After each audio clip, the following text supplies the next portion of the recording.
خصوصیت کے ساتھ میرے محسن و کرم فرما حضرت حافظ و قاری عقیل احمد صاحب خلارسی دامت اللہ العالی اور میرے محسن و کرم فرما حضرت علامہ قاری نوشاد رضا اظہری صاحب خلا دامت برکاتہ العالیہ اور میرے محسن و کرم فرما حضرت علامہ مولانا صاحب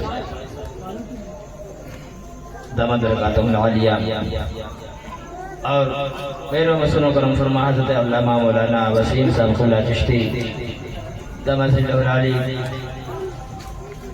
شاعر ہندوستان حضرت حافظ و قاری ایان رضا صاحب خلا اور میرے محسن و کرم فرما حضرت علامہ برکاتی مسجد اور دیگر سامعین و سامعات السلام علیکم ورحمۃ اللہ تعالی وبرکاتہ۔ وعلیکم السلام۔ الحمد للہ رب العالمین والصلاة والسلام علی سید الانبیاء والمرسلین وعلی آلہ اجمعین۔ قال اللہ تبارک و تعالی فی القرآن المجید یوم لا ينفع مال ولا بنون الا من اتى الله بقلب سلیم۔ صدق اللہ العظیم وبلغنا رسوله النبی الکریم ونحن على ذلك لمن الشاہدین والشاکرین والحمد للہ رب العالمین۔ آئیے ہم اور آپ عقیدت و احترام کے ساتھ سارے عالم کے مالک و مختار حبیب پروردگار ارواحنا فدا جناب محمد رسول اللہ صلی اللہ تعالی علیہ وسلم کی بارگاہ عالیہ شریف میں جھوم کر عقیدت کے ساتھ درود پاک پڑھیں۔ اللہم صلی علی سیدنا و مولانا محمد مبارک وسلم صلاۃ و سلام علیک یا رسول اللہ صلی اللہ علیہ وسلم۔ اللہ رب العزت کا لاکھ لاکھ احسان عظیم ہے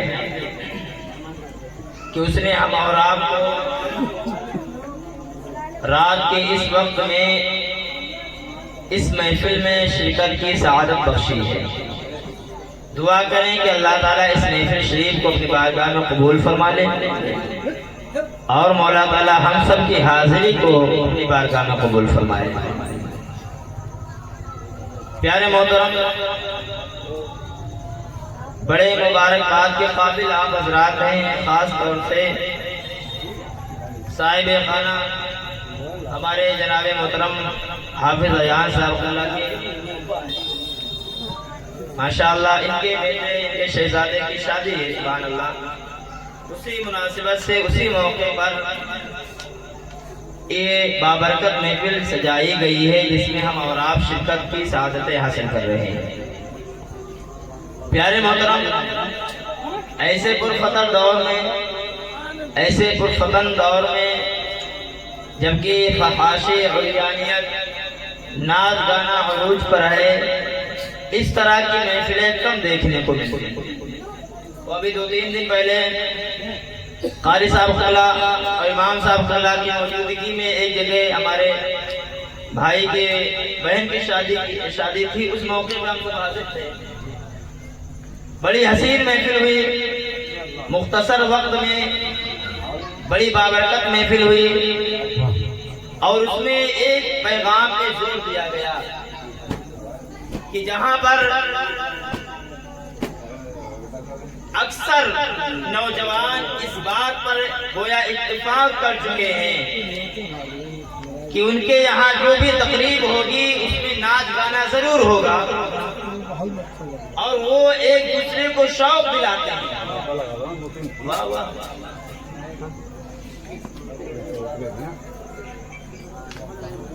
درود پاک پڑھ، اللہم صلی علیہ۔ جب ناچ گانا جہاں ہوتا ہے اس کے شوق دلاتے ہیں، سبحان اللہ۔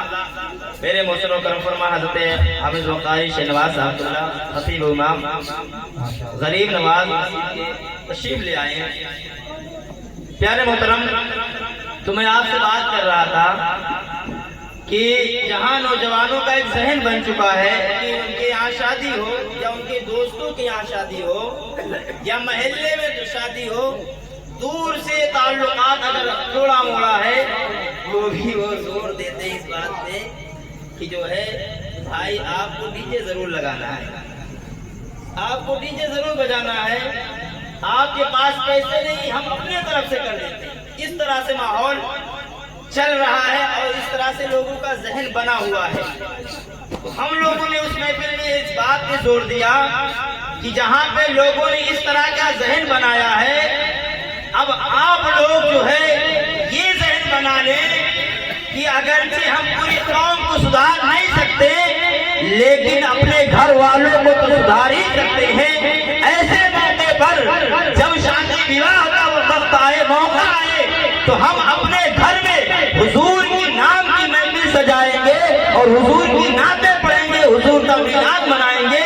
اس سے ہوگا یہ کہ حضور کی نام کی برکتیں اس گھر میں نازل ہوگی اور اس شادی پہ حضور کا نظر کرم ہو جائے گا۔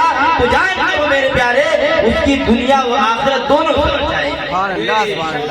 زور دیا اور لوگوں نے اس بات کو تسلیم کیا کہ انشاءاللہ العزیز جو ہے اب اس طرح سے انشاءاللہ کوشش کی جائے گی کہ ہمارے بھائیوں کے یہاں کوئی شادی وواہ کا موقع ہو یا ہمارے دوستوں کے یہاں کوئی موقع ہو تو ضرور ہم رائے دیں گے اور کوشش یہ کریں گے کہ حضور کی محفل وہاں پہ سجائی جائے۔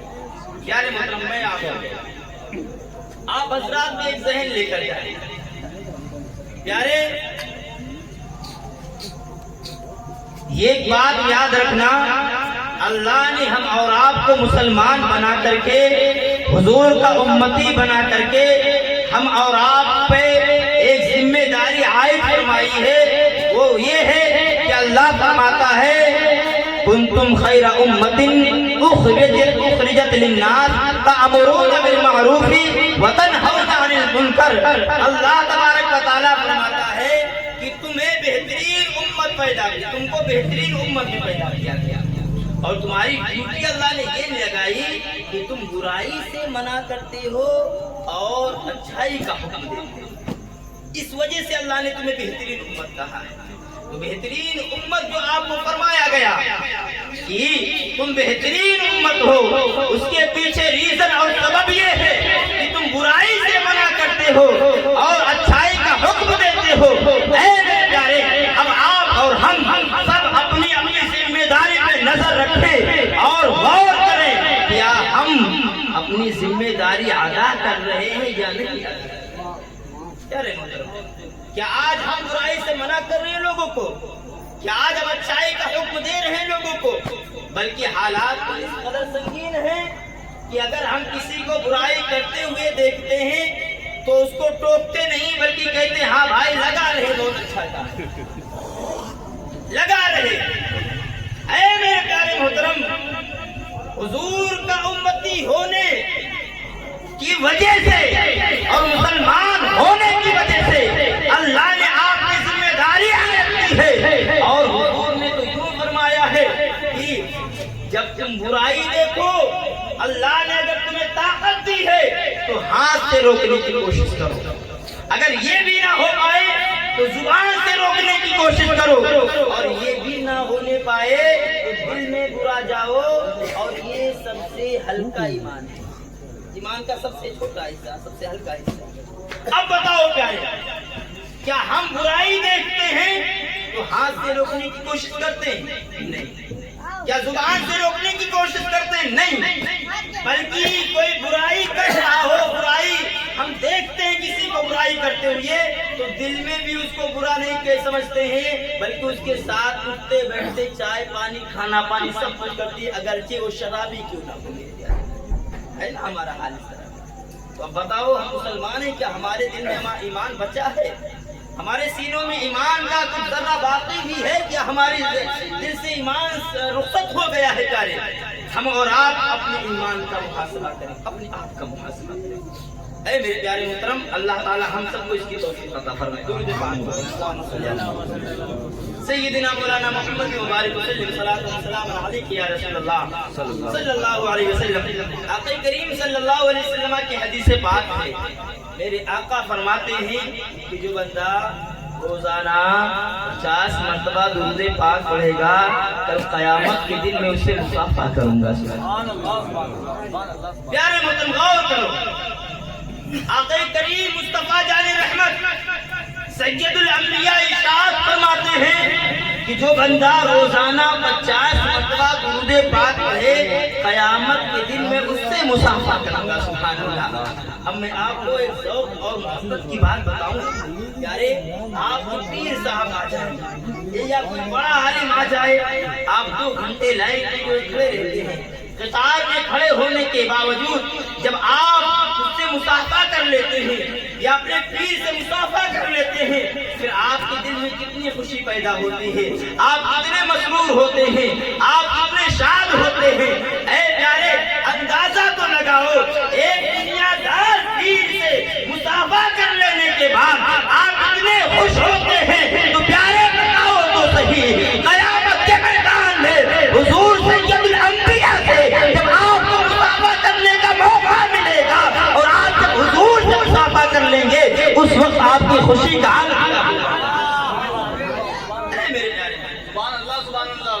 اگر چاہتے ہو حضور سے آپ کو مصافحہ کرنے کا موقع ملے تو حضور سے محبت کرتے ہوئے حضور پہ درود پاک پڑھو. اور پیارے محترم کوئی بڑی بات نہیں, 50 مرتبہ درود پاک پڑھنے کا کیا ہے. آپ 5 وقت نماز پڑھیں, 5 مرتبہ درود پاک پڑھ لیں, 10 مرتبہ درود پاک پڑھ لیں ہر نماز میں, 50 مرتبہ ہو گیا. سبحان اللہ. یوں ہی آپ بیٹھے بیٹھے 5-7 منٹ میں 50 مرتبہ درود پاک پڑھ لیں گے. سبحان اللہ. تو اس کے بدلے میں, اس کے عوض میں آپ کو کتنا بڑا شرف اور کتنا بڑا موقع ملے گا کہ اللہ کے حضور صلی اللہ علیہ وسلم, اللہ کے محبوب صلی اللہ علیہ وسلم سے آپ کو مصافحہ کرنے کا موقع ملے گا. اے میرے پیارے محترم, اور میں آپ کو ایک حدیث پاک سناؤں. حضرت انس رضی اللہ تعالیٰ حضور کے صحابی فرماتے ہیں کہ ان کے یہاں ایک کپڑے کا دسترخوان تھا. کپڑے کا دسترخوان جب جو ہے میلا ہو جاتا تو حضرت انس رضی اللہ تعالیٰ کا معمول یہ تھا, آگ جلاتے, آگ میں اس کپڑے کا دسترخوان ڈالتے. اب دیکھو تو صحیح میرے پیارے, حضرت انس رضی اللہ تعالیٰ آگ جلاتے, آگ میں کپڑے کا دسترخوان ڈالتے, لیکن آگ کی مجال نہیں ہے کہ کپڑے کو جلا سکے, بلکہ آگ میں جب کپڑے کو ڈالتے تو میل میں جل جاتی اور کپڑا صاف و شفاف ہو جایا کرتا تھا.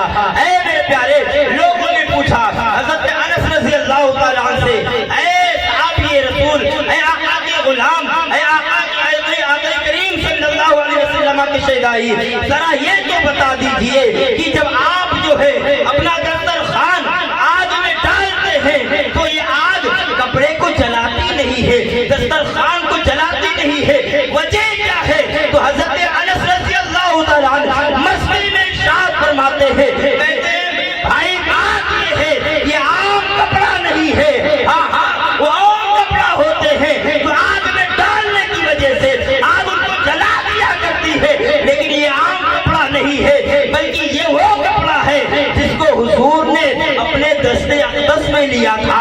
اور اس کا معاملہ یہ ہے, فرماتے ہیں ایک دن میرے آقا صلی اللہ علیہ وسلم کھانا تناول فرما رہے تھے اور دسترخوان پہ کپڑا رکھا ہوا تھا, اسی کپڑے سے آپ نے اپنا دستے مبارک صاف کیا. فرماتے ہیں حضرت انس رضی اللہ تعالیٰ عنہ کی ایک مرتبہ حضور کا دستے اقدس اس کپڑے پہ لگ گیا, اس کی برکت یہ ہوئی کہ دنیا کی آگ بھی سے جلا نہیں سکتی. اب اندازہ لگائیں, جب حضور صلی اللہ علیہ وسلم کا دستے رحمت, دستے اقدس ایک کپڑے پہ لگ جائے تو دنیا کی آگ سے جلا نہیں سکتی ہے. تو میرا ایمان کہتا ہے سنیو خوش ہو جاؤ, میرا ایمان کہتا ہے جو 50 مرتبہ روزانہ حضور پہ درود پڑھے گا اور جب اس کو حضور صلی اللہ علیہ وسلم سے مصافحہ کرنے کا موقع ملے گا اور اس کے ہاتھ حضور کے مقدس دستے رحمت میں جب پہنچے گا, جب نصب ہو جائے گا, تو میرا ایمان کہتا ہے جب ایک کپڑے کو حضور سے نسبت حاصل ہو جاتی ہے تو دنیا کی آگ سے جلا نہیں سکتی ہے. تو جس بندے مومن کو حضور صلی اللہ علیہ وسلم سے